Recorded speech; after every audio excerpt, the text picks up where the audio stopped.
Olá pessoal, uma excelente tarde para vocês. Hoje, dia 25 de novembro, estamos iniciando o nosso segundo encontro do nosso novíssimo curso de Direito Eleitoral para concursos. Lembrando que esse curso ele é formatado da seguinte maneira: ele é da prática para a teoria, por isso que nós partimos das questões e vamos para a teoria.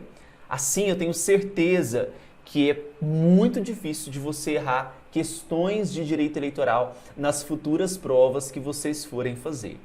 No primeiro encontro, nós abordamos conceitos iniciais do direito eleitoral, conceito, fonte, princípios. Hoje é a primeira aula de duas. Hoje nós vamos começar a discutir sobre o direito eleitoral na Constituição. É a primeira parte. Selecionei 15 questões deste ano de 2021 para nós resolvermos. Inclusive, inseri também questões inéditas elaboradas pelo professor aqui. Questões que já estão tratando sobre as grandes novidades que nós tivemos, das alterações neste ano, tá? Então você já vai ter um material aí extremamente atualizado, certinho? Muito bem. Então qual que é o tema da nossa aula de hoje? Direito Eleitoral Constitucional. Bom, a nossa aula ela vai ser organizada da seguinte maneira. Nós vamos tratar então de questões que envolvem os artigos número 14 ao artigo número 17 da Constituição. Portanto, são 4 artigos. O 14 ele é bem extenso, o 17 também, trazendo muitos termos teóricos relevantes para as nossas provas. Dentre eles, nós vamos discutir sobre a questão do sufrágio, vamos falar sobre alistamento eleitoral, aspectos iniciais, condições de elegibilidade, falaremos também sobre aquilo que afasta o cidadão da possibilidade de se candidatar a um cargo, falaremos sobre perda e também suspensão dos direitos políticos, lá no artigo 15 da Constituição Federal. Vamos falar também sobre partidos políticos, artigo número 17. Tivemos significativas alterações, principalmente envolvendo lei dos partidos, mas fiquem tranquilos porque nós vamos ter uma aula só para falar sobre lei dos partidos políticos. Aulas também sobre a lei das eleições, enfim. Todas as nossas aulas serão segmentadas por temas para facilitar, inclusive, nos seus estudos. Tudo bem? Vamos começar então? Vamos discutir aqui alguns pontos relevantes, começando com a nossa primeira questão de hoje. É uma questão na modalidade certo e errado. Vou aumentar aqui a tela para ficar melhor visível para vocês. Vejam só. Os direitos políticos abrangem o direito ao sufrágio, que se materializa no direito de votar, no direito de participar da organização da vontade estatal e no direito de ser votado. Então nós precisamos aqui conceituar sufrágio. Sufrágio, pessoal, é diferente de voto, porque muitos de nós associamos, a gente faz uma associação direta ao voto, só que o sufrágio está numa pegada mais ampla do que o direito ao voto. O direito ao voto é uma das ramificações do sufrágio, porque o sufrágio ele envolve uma série de direitos. Quando eu falo de direito ao sufrágio, eu estou falando em relação ao direito de votar, o direito de escolher os meus representantes, mas também estou falando do direito de ser votado. Ou seja, me candidatar a um cargo, seja ele prefeito, governador, vereador, presidente da República, ok? Então vamos aqui anotar isso. Quando eu falo direito ao sufrágio, eu estou envolvendo o direito de votar. Estou tratando também do direito de ser votado. Ok? Quando eu falo direito de votar, vocês vão perceber que muitas provas vão trazer um conceito que é de capacidade eleitoral ativa, que é esse direito de votar. Enquanto que o direito de ser votado envolve a nossa capacidade eleitoral passiva. Para votar, eu preciso realizar um procedimento chamado alistamento eleitoral, que é feito junto ao cartório eleitoral. Enquanto direito de ser votado, eu preciso preencher o que nós chamamos de condições de elegibilidade. O que são essas condições de elegibilidade? São requisitos previstos tanto na Constituição de forma expressa ou não, porque existirão condições também que não estão expressas, que servem, que são úteis para consubstanciar, para proteger esse meu direito de ser votado. Para eu ser um candidato, eu preciso preencher essas condições de elegibilidade. Caso contrário, eu não consigo, então, sair na disputa. Então, vamos voltar aqui. Quando eu falo direito ao sufrágio, a questão, ela foi ampla, né? Ela disse que esse direito ao sufrágio se materializa tanto no direito de votar, veja que nós tratamos isso aqui, no direito de ser votado. Só que ainda ela colocou, olha só, o direito de participar da organização da vontade estatal. Quando eu falo direito de participar da organização da vontade estatal, da vontade do Estado, veja que esse conceito de direito ao sufrágio foi muito mais amplo do que o que nós estamos acostumados, envolvendo o direito de votar e envolvendo o direito de ser votado. Então é importante você também anotar aí que o direito de participar dessa organização estatal envolve também o direito ao sufrágio. Quando nós partimos para a Constituição Federal, e eu preciso ir na Constituição, né? A Constituição, ela prevê o seguinte, lá no caput do artigo 14. O caput do artigo 14 prevê o seguinte, que a soberania popular, ela será exercida pelo sufrágio universal. Vamos anotar isso? Por quê, professor? Já falo para vocês por quê. Sufrágio universal. Isso significa que todos terão uma igualdade de condições, de direitos, de poder votar e ser votados. Só que não é absoluto. Existem requisitos, né? Instruções para que esses direitos se concretizem. Mas é porque há um tempo na nossa história brasileira, em que o direito de votar ele era restrito, por exemplo, somente a homens. Mulheres não votavam. Ou, inclusive, somente aqueles que tinham uma certa capacidade financeira. Nem sempre o sufrágio foi universal. Já tivemos sufrágio censitário, capacitário. Então, nem sempre na história brasileira, isso pode ser questão de prova, nem sempre o nosso sufrágio foi universal. No entanto, a própria Constituição Federal de 88 foi clara, expressa em afirmar que o nosso sufrágio ele é universal. Tudo bem? Então, isso é importante, o sufrágio universal expressamente previsto na nossa Constituição Federal. Deste modo, sem dúvida alguma, essa questão número 1, ela está correta, concordam? Certinha. Os direitos políticos, então, eles vão abranger o direito ao sufrágio, o direito ao sufrágio, né? Os direitos políticos abrangem o direito ao sufrágio, no direito de votar, materializando-se no direito de votar, no direito de participar da organização da vontade estatal e no direito de ser votado. Tudo bem? Vamos para a próxima questão. Questãozinha número 2, ano 2021, banca Quadrix. Vejam só, a Constituição Federal de 88 passou a admitir o voto impresso, relativizando o sigilo como atributo do sufrágio. E aí?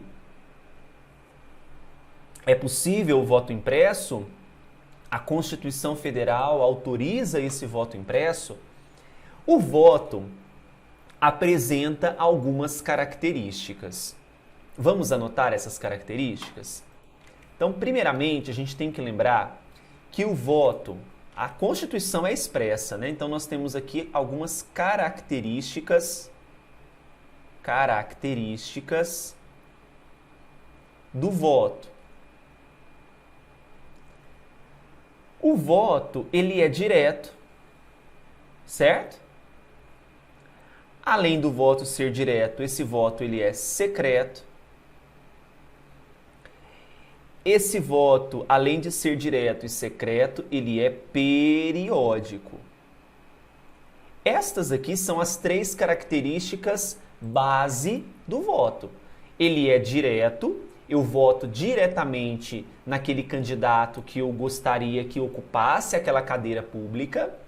Eu voto ali nominalmente ou eu voto no próprio partido político. Quando trabalharmos com sistema proporcional, nós vamos abordar esse assunto de uma forma mais completa, né? O voto ele é secreto. Quando você chega numa sessão eleitoral para votar, você vai se dirigir a uma cabine indevassável. Ninguém, exteriormente falando, tem acesso ao seu voto ali. E o voto ele é periódico. Você vota de 2 em 2 anos, alternadamente, seja para as eleições municipais, seja para as eleições gerais. 2022, por exemplo, nós temos eleições gerais. Surgiram propostas de voto impresso. O que seria essa proposta de voto impresso? Uma desconfiança que gira em torno já há alguns anos quanto à autenticidade da urna eletrônica e à segurança da urna eletrônica. Isso não é de hoje, é uma história que se repete. Só que neste ano de 2021 veio com muita força, né? Propostas, inclusive de emenda à Constituição, fazendo com que o voto fosse impresso. Mas essa ideia de voto impresso na proposta, ela é oposta à ideia que nós temos na cabeça. O voto impresso proposto não é o eleitor pegando um papel e levando para casa comprovando o seu voto. Não. Ele votaria na urna eletrônica, teria um equipamento especial acoplado a essa urna que mostraria na tela o voto daquele eleitor para ele confirmar se foi de fato o que ele fez, as ações que ele fez na urna eletrônica, confirmando esse papelzinho, ele seria depositado numa urna à parte, certo? Essa é a ideia do voto impresso. E essa proposta, ela foi inclusive para a votação. Foi para a votação e de primeira, porque assim, proposta de emenda à Constituição, nós sabemos que precisa ser aprovado discutido e votado em 2 turnos e aprovado por 3/5 dos membros de cada uma das casas do Congresso Nacional. Já no primeiro turno de uma das casas, não foi aprovado. Se não é aprovado já na primeira passada, não continua. É arquivada aquela proposta. Ok? Então, isso foi o que aconteceu. Houve uma proposta de emenda à Constituição para que houvesse o voto impresso, mas não vingou, não deu certo. O voto impresso caiu por terra. Houve até a apreciação do Supremo Tribunal Federal por meio de uma ADI, que eu até trouxe aqui para vocês, a ADI número 5.889. O Supremo Tribunal Federal se manifestou no seguinte sentido, que seria inconstitucional o dispositivo da Lei das Eleições, porque a Lei número 9.504 de 97, que determina a volta do voto impresso de forma complementar ao eletrônico. A decisão foi tomada pelo plenário virtual do STF. Isso daqui, pessoal, foi antes da PEC do voto impresso. tá? A proposta de emenda à Constituição, eu gostaria que vocês anotassem. PEC número 135 de 2019, tá? Essa proposta, ela foi então rejeitada. O autor dessa proposta, a autora foi a Bia Kicis. Essa proposta de emenda à Constituição, ela foi, qual foi o resultado disso? Uma rejeição. Ela foi rejeitada. Vou marcar aqui bonitinho para vocês. Rejeitada. Logo no primeiro turno.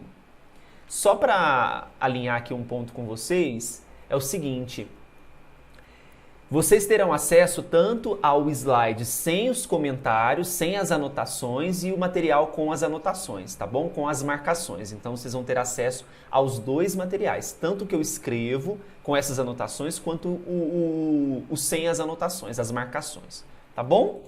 Bem, então aqui na questão número 2 está falando que a Constituição de 88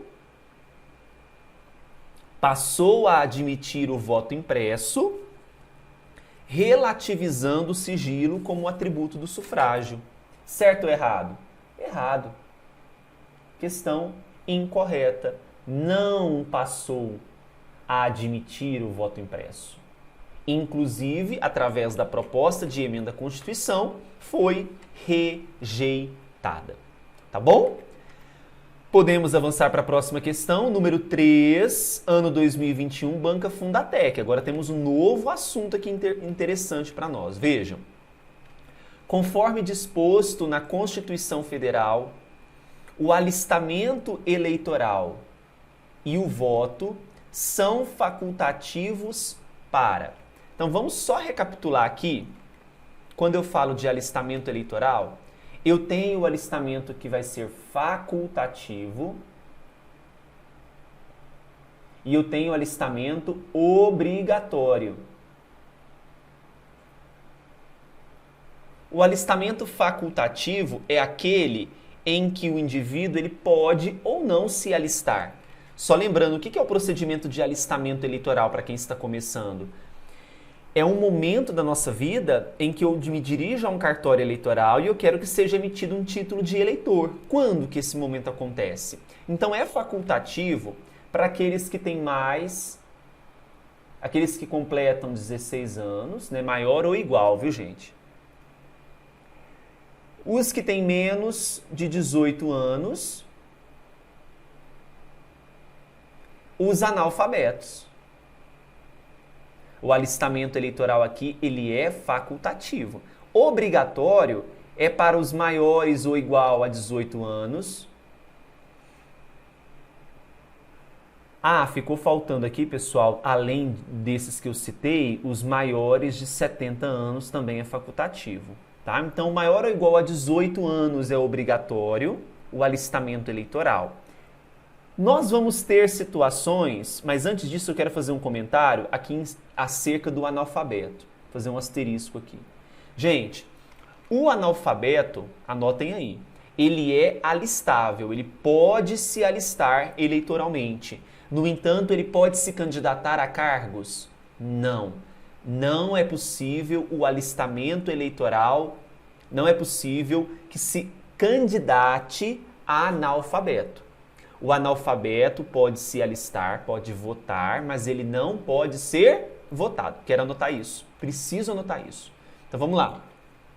Os analfabetos podem votar. Os analfabetos não podem ser votados. Ok? Vamos aqui então ver o que a questão está pedindo. A questão pede o seguinte: conforme disposto na Constituição da República Federativa do Brasil, o alistamento eleitoral e o voto são facultativos para... Eu quero saber quais são as hipóteses facultativas. É só olhar na nossa tabelinha. Aqui eu coloquei por cima, mas não tem problema não, dá pra gente identificar. Analfabetos é facultativo? Olha eles aqui. Sim. Maiores de 16 e menores de 18, olha eles aqui. Maiores de 70 anos, eles estão aqui também. Todos os trabalhadores rurais, em algum momento da nossa aula, eu fiz alguma diferenciação entre trabalhadores urbanos e rurais quanto ao alistamento eleitoral? Não fiz. Então, tem nada a ver. Aí vejam, quais estão corretas? Nós já encontramos que as corretas aqui são a assertiva número 1, a número 2 e a número 3. Concordam? Então, analisando as alternativas, o nosso gabarito vai ser a letra D de deu tudo certo. Apenas 1, 2 e 3 estão corretas, tá bom?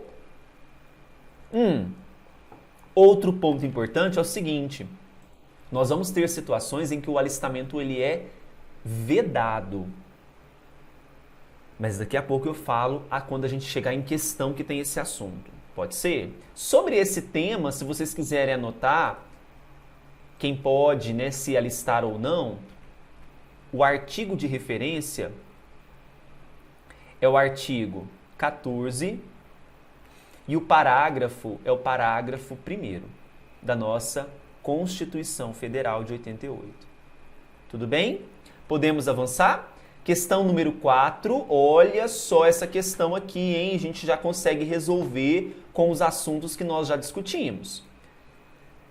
Direito político passivo corresponde ao direito do eleitor de votar. Professor, volta na primeira tela. Se você anotou, você tem a resposta. Vou voltar aqui na primeira tela. Olha aqui, pessoal. Direito de votar, capacidade eleitoral ativa. Direito de ser votado, capacidade eleitoral passiva. Vamos novamente para a questão número 4. Olha só. Direito político passivo corresponde ao direito do eleitor de votar? Não. Direito político passivo corresponde ao direito do eleitor de ser votado.